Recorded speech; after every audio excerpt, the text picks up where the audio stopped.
Muy bien. Primera unidad de esta asignatura, Derechos Fundamentales y Procedimiento Penal Acusatorio. Estos son los puntos que vamos a analizar en nuestra primera unidad. La unidad se intitula Introducción a los Derechos Humanos.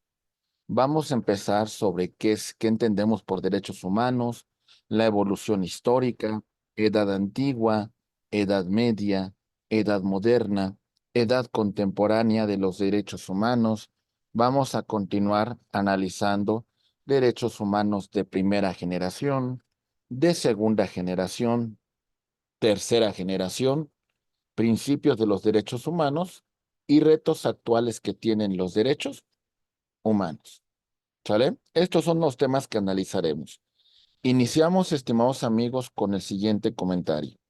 Los derechos humanos son todos aquellos que nosotros tenemos por el simple hecho de pertenecer a la raza humana. ¿Sale? Al final, hay derechos que son anteriores a la norma. ¿Sí? Cuando nosotros hablamos de la ley, sobre todo estamos haciendo referencia a un positivismo, pero hay derechos que son anteriores. En este punto, este derecho positivo, muy bien, para ser válido, tiene que tener como referencia, como antecedente, el derecho natural, lo que conoceríamos con el nombre de jus naturalismo. ¿Ok? Muy bien. Desde esta perspectiva, nosotros vamos a entender la naturaleza de los derechos humanos que son muy anteriores a la norma. ¿Qué es lo que buscan los derechos humanos?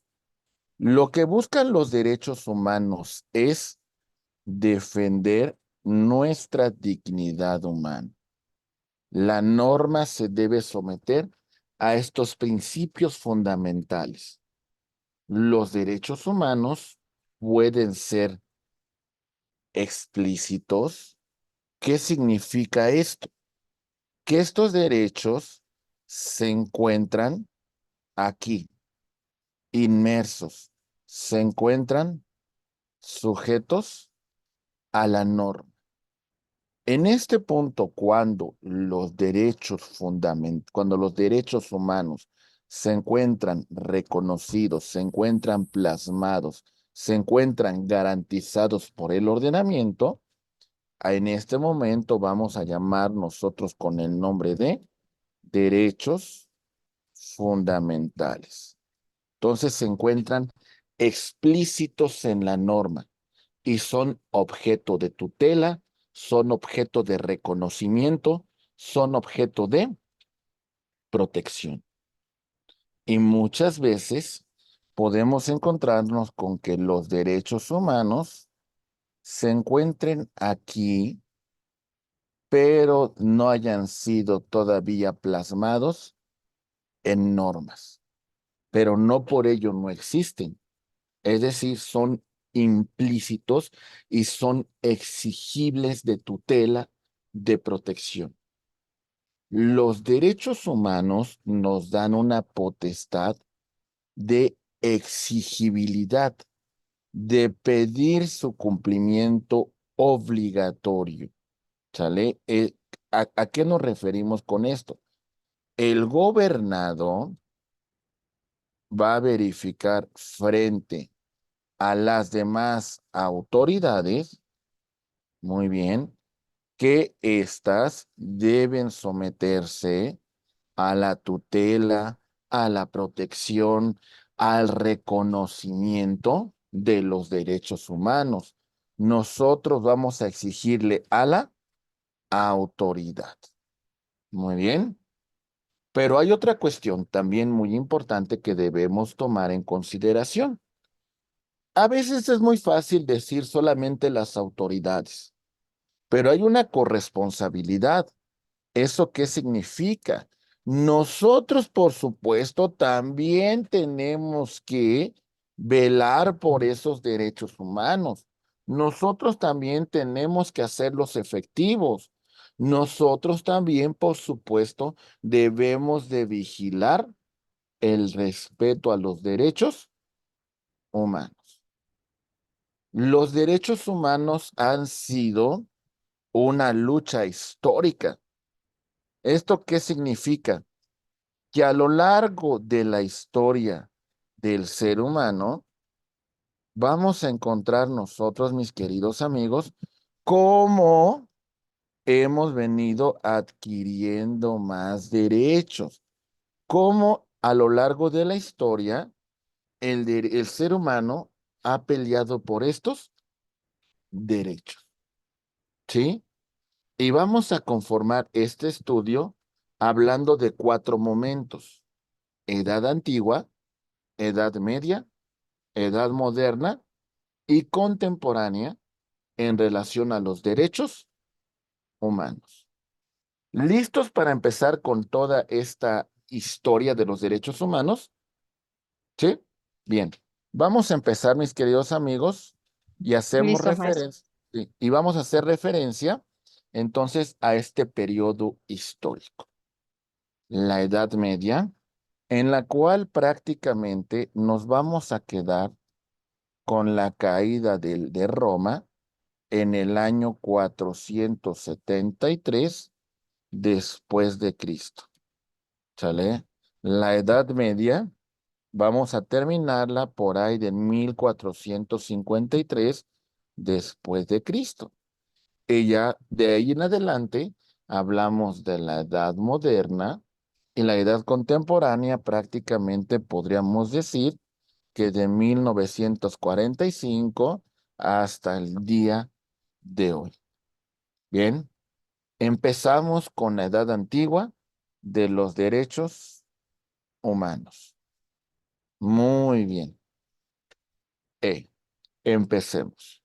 La primera referencia la tenemos con el Código de Hammurabi, ¿sale? Aproximadamente 2000 años antes de Cristo. Lo que hizo el rey Hammurabi en Babilonia es establecer una disposición que fuera vigente y obligatoria. Ok, Código de Hammurabi. Aquí lo vemos, esta disposición escrita en una piedra, así como la vemos en esta columna, en la cual en esta forma cuneiforme vamos a encontrar que se establecía un conjunto de leyes que iban a regir a los súbditos de este rey en Babilonia. Ahora ya no era el arbitrio del rey. Ahora el rey decía, no es lo que se me ocurra, es lo que te voy a plasmar en esta ley, y prácticamente esta se encontraba en la puerta de la ciudad. Cuando se ingresaba a la ciudad, se conocía de la ley y de esta manera el pueblo se iba a someter a la misma.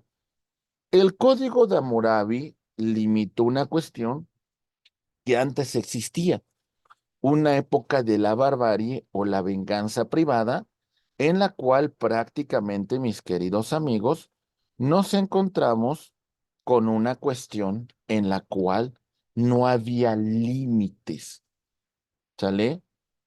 Si se cometía un delito, no había ninguna limitación para la venganza.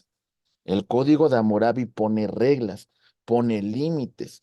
Si bien es cierto, del todo, todavía no podemos hablar de derechos humanos, pero es un antecedente muy importante el sometimiento de ese pueblo a la ley. ¿Lo vamos comprendiendo? ¿Sí? Muy bien.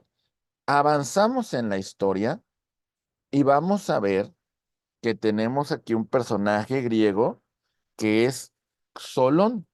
Te estamos hablando de 600 años antes de Cristo.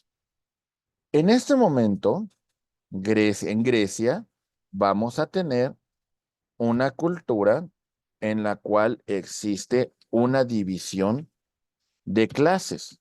Muy bien. Vamos a tener que en esta antigua Grecia existían las personas que eran ciudadanos y otros que eran extranjeros o que eran esclavos.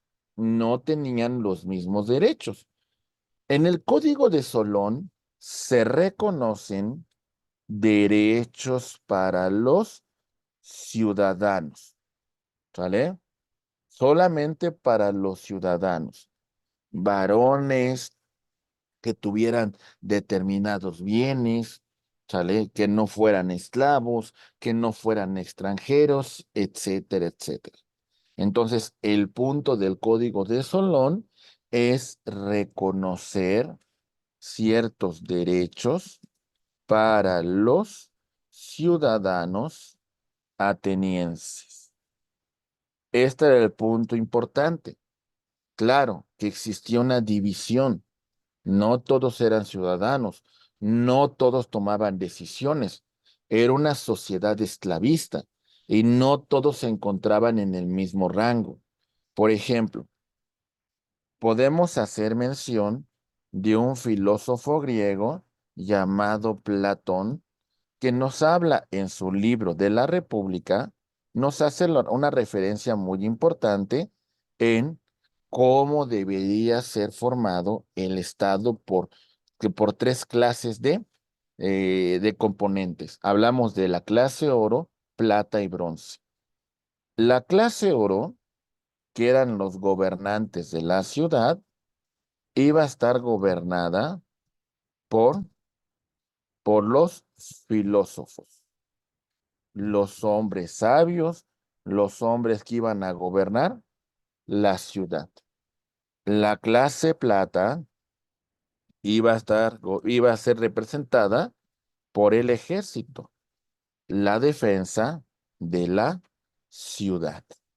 Y por último tenemos la clase bronce, que iba a estar representada por, en este momento vamos a mencionar la clase, vamos a hablar de los artesanos, ¿sale? Vamos a hablar de, también podemos hablar aquí de los comerciantes, podemos hablar de los campesinos, etcétera, etcétera. Es decir, existía una distinción muy marcada. Y bueno, estos eran los que tenían derechos. Y por supuesto, de ahí podemos mencionar a los esclavos, a los extranjeros y demás personas que conformaban la sociedad griega. Pero bueno, seguimos avanzando.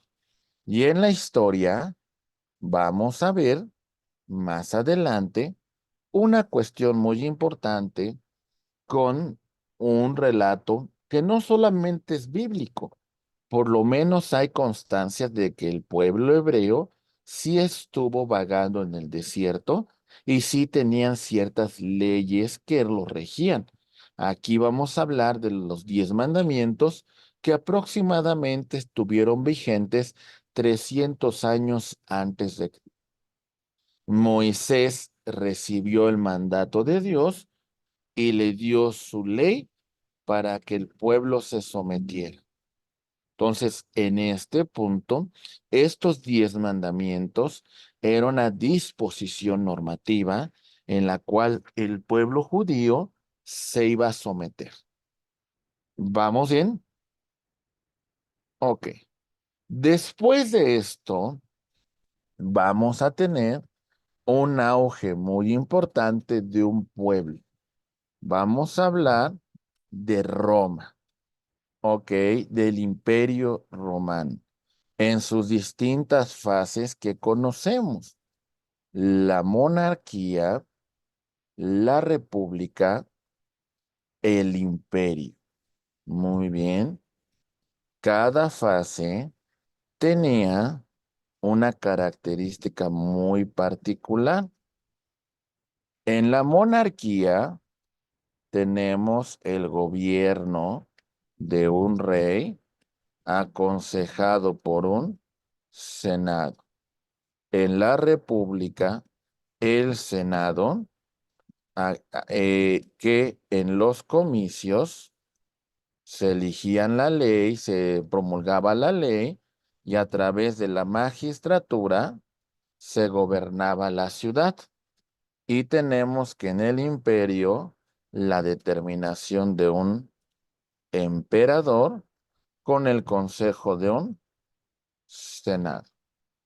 Muy bien. Ok, más o menos estamos hablando de más de 1000 años de historia del Imperio Romano de Occidente. Roma va a tener dos imperios en un momento determinado.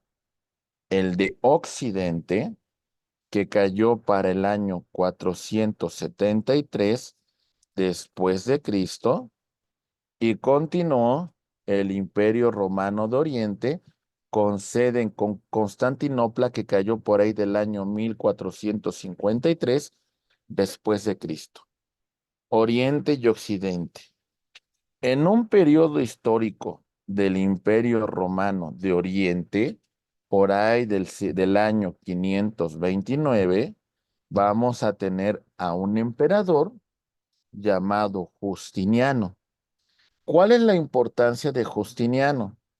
Justiniano hace una compilación que se conoce como el Corpus Juris Civilis, el cuerpo del derecho civil. Aquí les voy a presentar a mi estimado Justiniano para que todos nosotros lo conozcamos, porque es un personaje muy importante en la historia. Justiniano. Muy bien. Aquí lo tenemos a este emperador bizantino. Justiniano compiló todo el derecho vigente en la historia de Roma y elaboró esta gran obra, el Corpus Juris Civilis. Es la primera vez que hablamos de una obra perfectamente sistematizada, perfectamente estructurada para regular nuestra ciencia, el derecho. Antes de él, como tal, no pudiésemos hablar de una disposición de esta naturaleza. El Corpus Juris se dividía en 4 libros: el digesto, las pandectas, las instituciones y las novelas. Muy bien. Y bueno, prácticamente el Corpus Juris por más de 1000 años fue el modelo de enseñanza de el derecho en muchas universidades. Por más de 1000 años fue la base para enseñar el derecho. Pero bueno, estos son antecedentes históricos antiguos sobre derechos humanos. Vamos a pasar otra línea de tiempo y ahora hacemos referencia a la Edad Media. ¿Listos? Muy bien. Entramos a la Edad Media. Y una de las disposiciones que más pudiésemos destacar es en el año 1215 en Inglaterra. Tenemos aquí un señor llamado Jean Sansterre, Juan sin tierra, que tuvo un detalle con su hermano. Su hermano Ricardo Corazón de León se fue a las cruzadas y quien se convirtió en rey fue Juan sin tierra. Todas las tierras que había conquistado su hermano, él las perdió. Y se le ocurrió algo, pues que no todos vieron bien. Lo que hizo este rey Juan sin tierra es de que a los señores feudales, es decir, a los nobles, les cargó la mano en impuestos. Y estos se molestaron, ¿sale? En contra del rey. A ver, señor, ¿cómo es posible que nos vengas a cargar la mano después de que tú perdiste todas estas tierras? Entonces, los nobles se unen y obligan al rey a firmar la Carta Magna. Sometieron al rey a esta disposición. Y una de las cláusulas más interesantes sobre la Carta Magna la encontramos en la cláusula número 39. la cual dice lo siguiente. Ahí va. Dice, ningún hombre libre podrá ser detenido, encarcelado o privado de sus derechos o de sus bienes, ni puesto fuera de la ley, ni desterrado privando de su rango de cualquier otra forma. Ni usaremos fuerza contra él, ni enviaremos a otro que lo hagan, si no es en virtud de una sentencia judicial de sus pares con arreglo a las leyes del rey. Principio de garantía jurídica, principio de acceso a tribunales, principio de presunción de inocencia. ¿Se entiende? Bien, avanzando en la historia, vamos a entrar a una edad moderna de los derechos humanos. Y en esta edad moderna, vamos a hablar, por ejemplo, de Petition of Rights.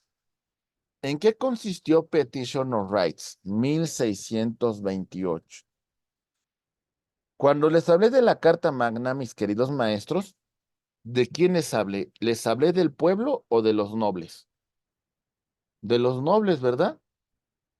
Del pueblo, pues no contaba. El pueblo, pues no era importante, ¿eh? El pueblo todavía no. A partir de Petition of Rights, fue una petición de derechos, una declaración de derechos en la cual se empezó a reconocer derechos al pueblo inglés. Y en este punto, en Petition of Rights, vamos a tener la conformación de una Cámara del Pueblo. A ver, ¿cómo está? Solamente había una representación parlamentaria para los nobles que iban a gobernar junto con el rey. Esta es la Cámara de los Lords, ¿sale? Y por otra parte, en Petition of Rights se reconoce la representación del pueblo en la Cámara de los Comunes, la representación del pueblo. Muy bien. Es decir, ahora el pueblo inglés también le reconocemos derechos. Tenemos, por ejemplo, la ley del habeas corpus de 1679. ¿En qué consistió esta ley? Ante cualquier detención que se realizara, ok, lo que decía habeas corpus es que la persona tenía que ser presentado frente a un juez que calificara si la detención es legal o no legal. ¿Se dan cuenta la importancia que tiene la ley del habeas corpus para vigilar la detención judicial? ¿Sí? Después, por supuesto, tenemos The Bill of Rights o una Carta de Derechos de 1689, que es una base de una Declaración de Derechos para el Pueblo. Y concluimos con la Constitución para el Buen Pueblo de Virginia, en lo que en ese momento todavía era una colonia británica, ahora también iba a tener un reconocimiento de derechos. Es el preámbulo de la independencia de los Estados Unidos. Muy bien. Avanzamos en la historia y ahora vemos ahí a la Constitución de los Estados Unidos del año de 1787. Fue un acontecimiento importante porque se habló de una unión perfecta para el pueblo y que todos los hombres han sido creados iguales, con los mismos derechos. Y aquí tenemos, por ejemplo, el preámbulo de esta Constitución. Dice, nosotros, el pueblo de los Estados Unidos, We the people, a fin de formar una unión más perfecta, establecer justicia, garantizar tranquilidad nacional, tender a la defensa común, fomentar el bienestar general y asegurar los beneficios de la libertad para nosotros y para nuestra posteridad, por la presente promulgamos y establecemos la Constitución de los Estados Unidos de América. Muy bien. Avanzamos, mis queridos amigos. Cuidado con sus micrófonos y vamos a encontrar otro antecedente importante con la Declaración Universal de los Derechos del Hombre y del Ciudadano de 1787. Se rompe un antiguo régimen en la cual tenemos un rey absolutista para ahora tener un nuevo régimen a partir de la igualdad, de la fraternidad, de la legalidad. Todos los hombres nacen y permanecen libres e iguales de derechos, sin distinciones sociales. Estos solamente pueden fundarse por la utilidad común. Todos los hombres son iguales. Son dos fundamentales acontecimientos en la historia de la humanidad, pero no concluye ahí. Recuerden que después vamos a avanzar muchos años y llegamos a la edad contemporánea. En este punto de la edad contemporánea, vamos a hablar de la Declaración Americana de los Derechos y Deberes del Hombre del año de 1948. Pero antes de mencionar esto, ustedes saben que hubo dos grandes guerras. Ok, aquí tenemos una imagen de la Primera Guerra Mundial. ¿Sale? La famosa Guerra de Trincheras. Una guerra que dejó millones de muertos y que prácticamente fue la antesala del mundo contemporáneo. Y aquí vemos una imagen que representa la Segunda Guerra Mundial.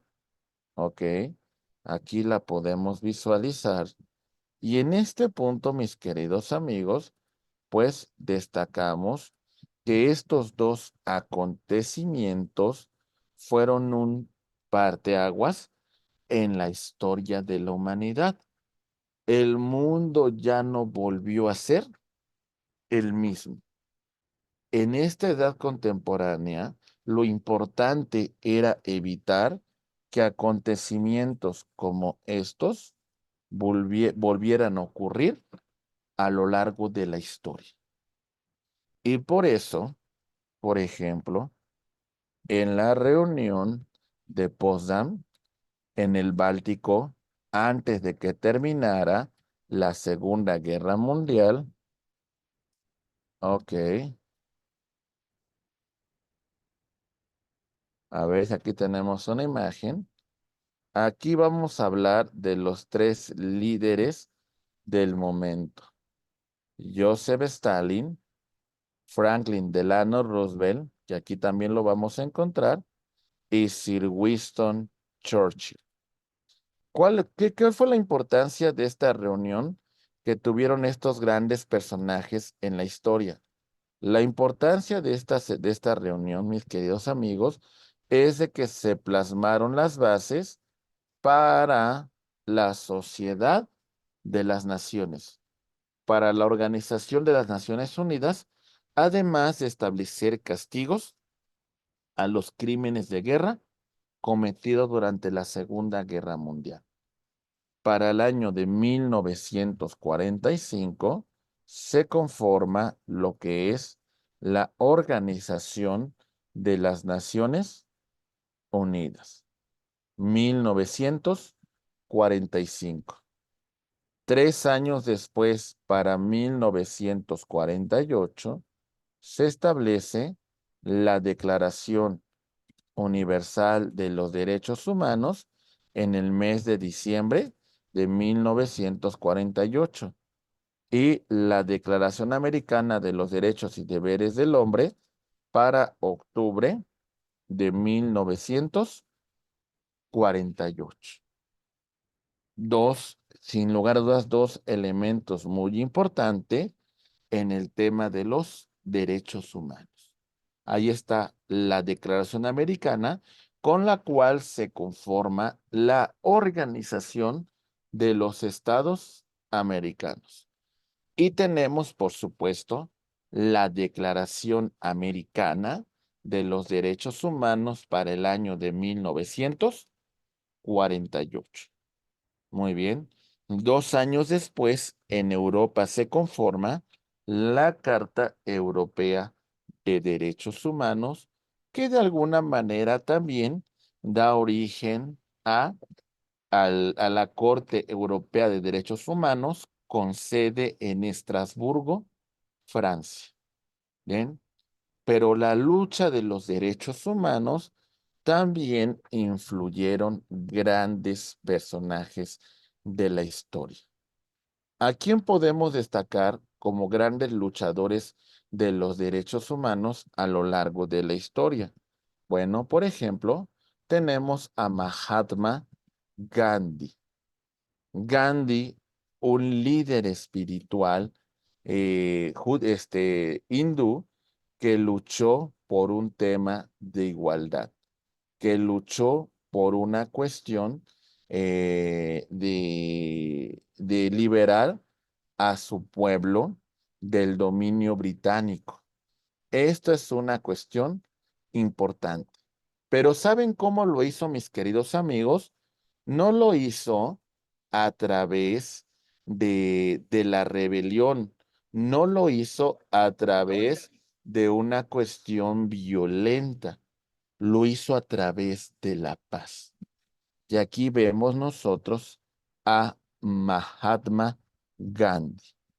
Bien, Gandhi, que luchó por la libertad de su pueblo. 1920-1948, los principales años de su lucha. ¿Qué nos dice Gandhi?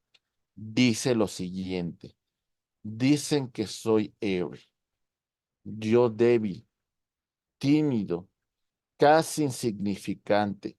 Si siendo como soy, hice lo que hice, imaginen lo que pueden hacer todos ustedes juntos. Mahatma Gandhi. Vamos a ver el siguiente extracto de una película sobre Gandhi.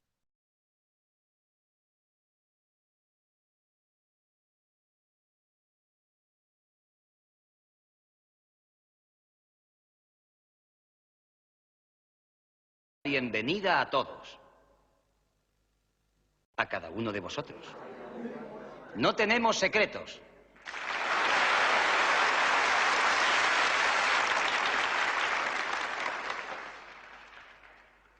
Empecemos por hablar claro de la nueva ley del general Smuts. A todos los indios se nos tomarán las huellas dactilares, como a los criminales, a hombres y mujeres. Ningún matrimonio más que el matrimonio cristiano será considerado válido. Según esta ley, nuestras madres y esposas son prostitutas y todos los hombres que están aquí bastardos.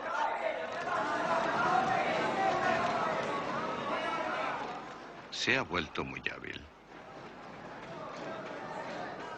Y cualquier policía que pase ante una vivienda india, no la llamaré ya hogar, puede entrar y exigir la tarjeta a la mujer que la habite. ¡Malditos sean!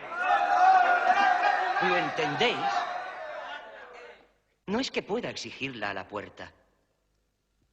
Es que puede entrar. Yo no permitiré que entren en mi casa. Os juro por Alá que mataré al hombre que insulte de esa forma a mi hogar y a mi esposa y dejaré que me ahorquen.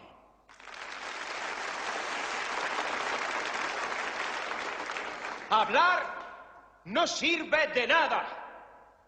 Si matamos a unos cuantos funcionarios antes de que ofendan a una mujer india, se lo pensarán 2 veces antes de promulgar esa ley. Por esa causa yo estoy dispuesto a morir.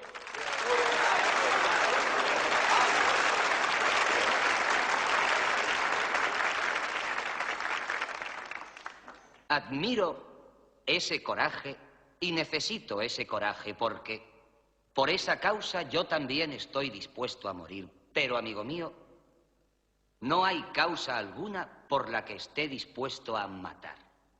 Nos hagan lo que nos hagan, no atacaremos a nadie, no mataremos a nadie, pero no permitiremos que nos tomen las huellas dactilares ni a uno solo de nosotros. Nos llevarán a prisión, nos pondrán multas, confiscarán nuestros bienes, pero no podrán quitarnos nuestra propia estimación si nosotros no se la entregamos. ¿Tú has estado en prisión? Nos pegarán, nos torturarán.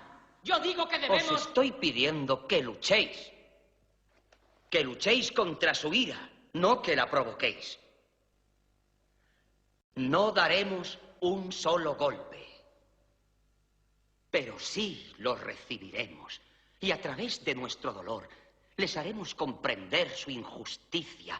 Sentiremos dolor porque toda lucha lo produce.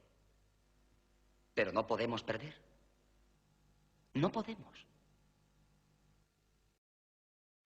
Podrán torturar mi cuerpo, romper mis huesos, incluso matarme. Así obtendrían mi cuerpo muerto, no mi obediencia.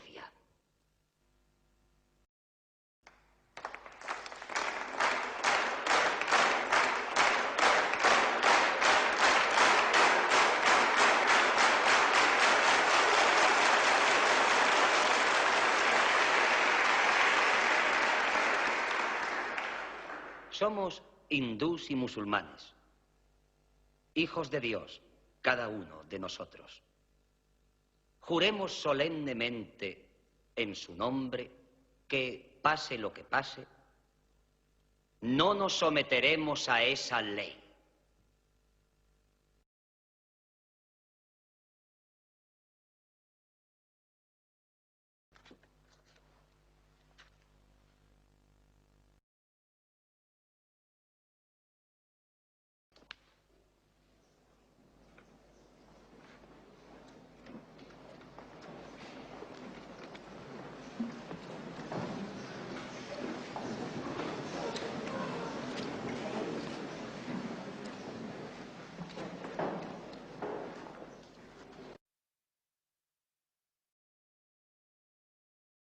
Hostinger bajó.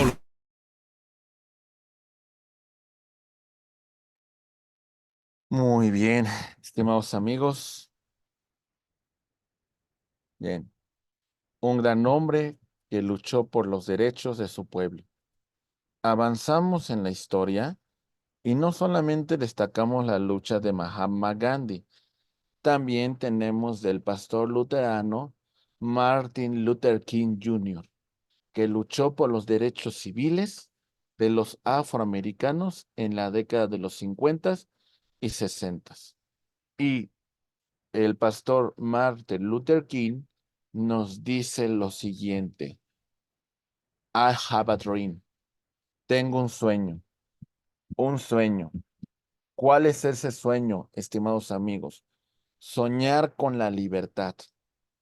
Seguir soñando, soñar con la justicia, soñar con la igualdad. Ojalá no tuviera la necesidad de soñarlas. Martin Luther King. Y avanzamos más y tenemos a otro personaje que luchó por la libertad de su pueblo en Sudáfrica contra un régimen político llamado apartheid, Don Nelson Mandela.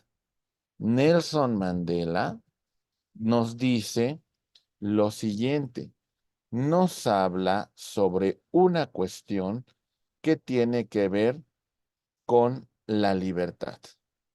¿Y qué es lo que nos plantea Nelson Mandela? Vamos a ver. Dice don Nelson Mandela. Veamos su frase. Dice, he promovido el ideal de una sociedad democrática y libre, en la cual todas las personas podamos vivir en armonía y con igualdad de oportunidades. Es un ideal que espero vivir hasta lograrlo. Pero si es necesario, es un ideal por el cual estoy dispuesto a morir. Nelson Mandela. Vamos a ver.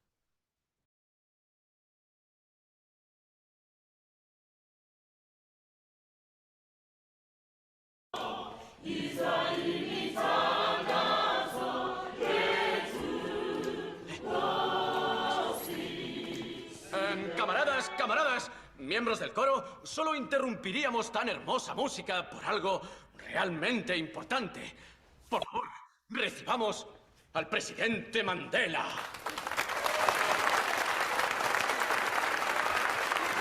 Gracias. Gracias.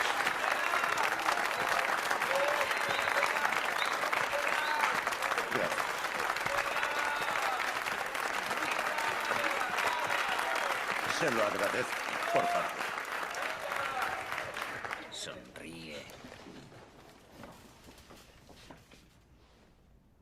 Hermanos, hermanas, camaradas.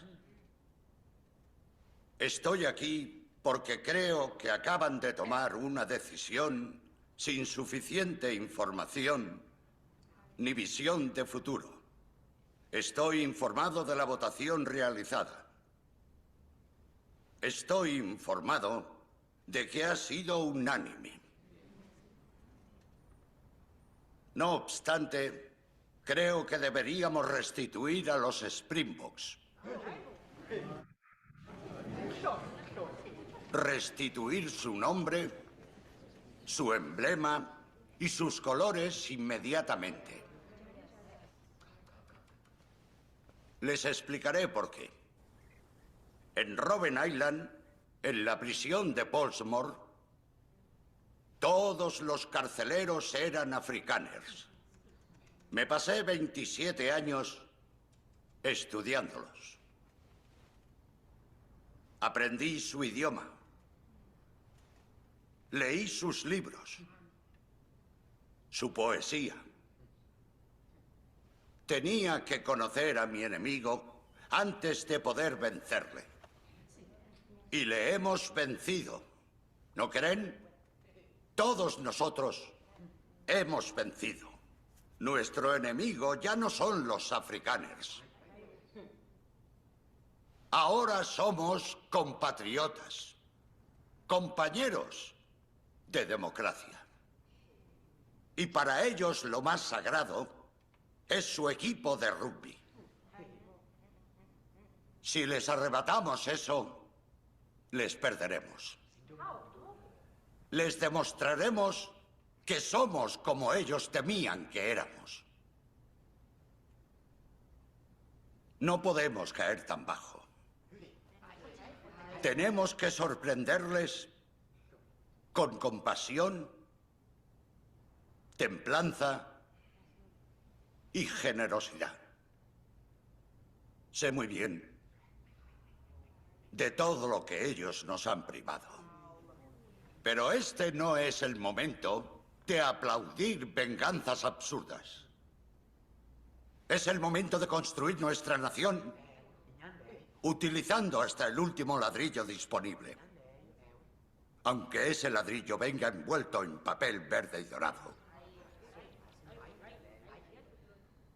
Ustedes me eligieron como dirigente. Dejen que les dirija. ¿Quién está conmigo? ¿Quién está conmigo?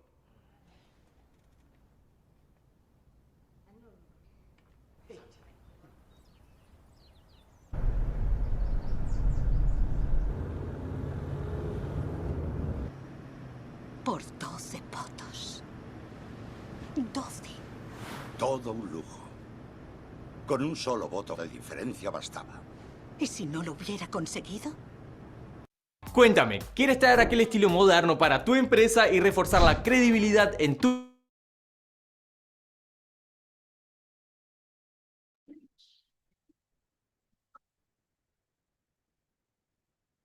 Muy bien, estimados amigos. Continuando con esta lucha, con esta evolución de los derechos humanos, vamos a continuar con estos grandes personajes de la historia. Y bueno, vemos ahora a la Convención Americana de Derechos Humanos del año de 1969, que sin lugar a dudas es una base fundamental para los derechos humanos de nuestro continente. Antecedentes muy importantes. De todo lo que venimos comentando, vamos a hablar de una clasificación de los derechos humanos. La primera generación la vamos a ubicar del siglo XVIII, ¿sale? Y siglo XIX. La primera generación, derechos civiles e individuales. Principales antecedentes, la Constitución de los Estados Unidos de América y la Declaración Universal de los Derechos del Hombre y el Ciudadano en Francia en 1789. Muy bien. Derechos como son la libertad, el derecho a la vida, propiedad, honor, intimidad. Muy bien. Después tenemos la segunda generación. Vamos a ubicar los finales del siglo XIX, principios del siglo XX. Su antecedente es la lucha obrera, derechos económicos y sociales. Vamos a hablar del trabajo en condiciones dignas, descanso semanal, vacaciones, vivienda digna, educación, cultura, prestación de servicios. Esos son los principales derechos de una segunda generación. Avanzamos hacia una tercera generación y vamos a destacar derechos de solidaridad, ¿sale? Principal época la vamos a ubicar finales del siglo XX y los tiempos que estamos viviendo en la actualidad. Derechos colectivos, derechos difusos, de la cual todos somos titulares. Derecho a la paz, derecho al desarrollo, derecho a un medio ambiente sano, derecho a un patrimonio común. Todos estos antecedentes son importantísimos. Muy bien. Y bueno, mis queridos amigos, los derechos humanos los vamos a plasmar con estos valores éticos, características inalienables. ¿Sale? ¿Por qué los tenemos? Por esta simple naturaleza. Soy un ser humano. Y al ser un ser humano, mis derechos humanos son inalienables a mi naturaleza. ¿Por qué los tengo? Porque soy un ser humano y esto está prácticamente pues unido de forma genética. Ahí está. Mis derechos humanos son indispensables. ¿Para qué, compañeros? ¿Cómo voy a hacer que se respete mi integridad, que se respete mi dignidad, que se respeten mis derechos? ¿Cómo lo voy a hacer? Bueno, a través de los derechos humanos, indispensable para gozar de plenitud, indispensable para gozar de todos mis derechos, indispensables a mi naturaleza. ¿Sale? Son inherentes. Los tengo, gozo de ellos por mi simple esencia. Están dentro de mí. Los ejerzo frente a terceros. Los derechos humanos, aunque sonará un poco incoherente, son limitados, pero son limitados los patrimoniales. ¿Qué significa? A ver, en un momento determinado, en el ejercicio de mis derechos, puedo causar un impacto a terceros. En ese punto, por supuesto que requieren limitación. Les pongo un ejemplo. A ver, dice que mi domicilio es inviolable. Muy bien. Y estamos de acuerdo con ello, ¿verdad? Pero la autoridad sí me puede causar un acto de molestia en mi domicilio. Simplemente este acto de molestia tiene que estar debidamente fundado y motivado. ¿Se entiende? ¿Tengo derecho a la libertad, compañeros? Sí, ¿verdad? Pero en un momento determinado, porque tengo elementos que verifiquen mi probable responsabilidad en la comisión de un hecho que la ley señala como delito, un juez de control puede establecer como medida cautelar la prisión preventiva. ¿Se entiende? Es decir, los derechos tienen límites también. ¿Vale?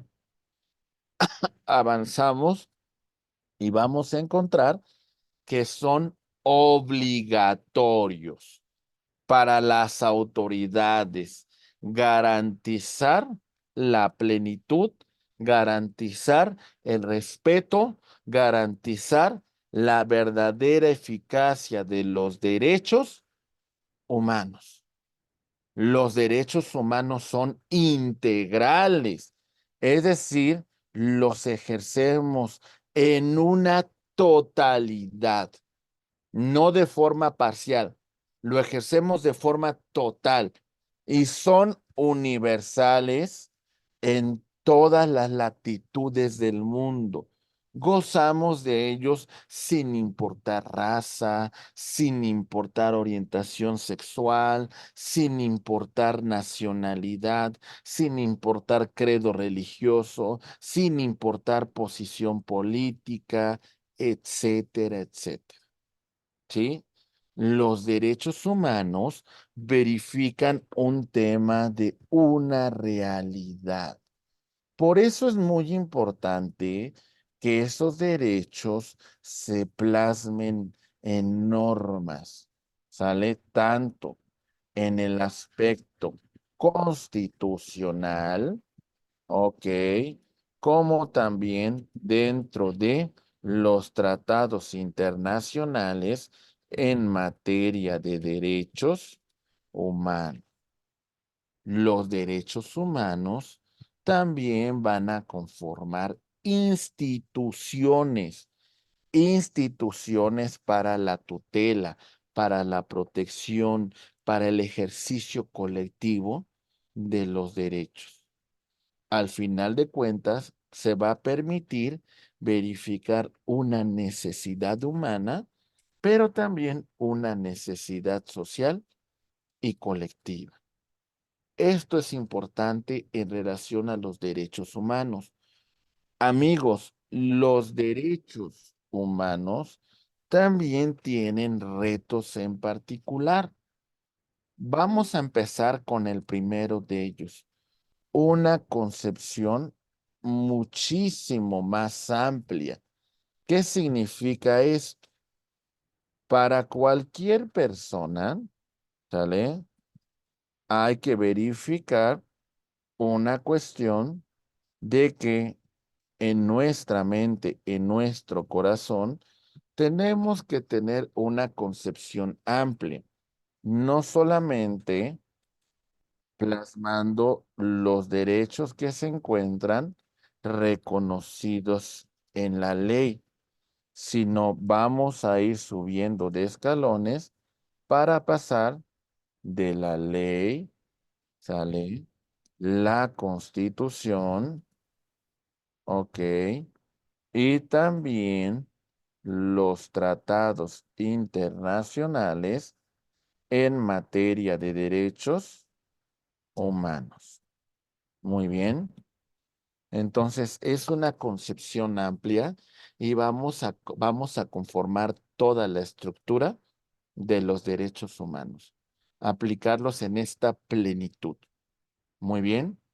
Por eso, hoy en día, mencionamos una concepción universal de los derechos humanos. Ya no podemos pensar en el mundo desde una perspectiva meramente interna. Ya no, ya sería iluso, ¿no? Hoy en día tenemos que plantear un tema de los derechos humanos a nivel universal. ¿Y esto qué significa?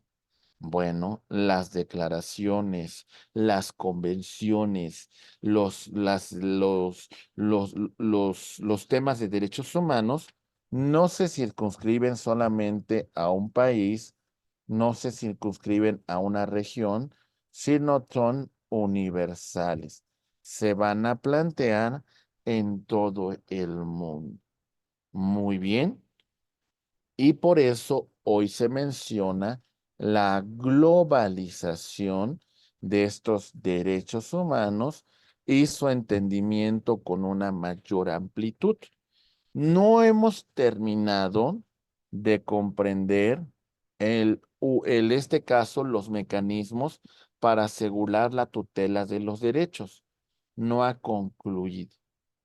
Hay un potencial amplio, hay un potencial emancipador de los derechos humanos. Al final de cuentas, tenemos que creer que lo mejor que tenemos es este respeto, esta garantía, esta tutela de los derechos humanos. Con este punto concluimos una primera unidad sobre nuestra asignatura, los derechos fundamentales y el sistema acusatorio adversarial. Vamos a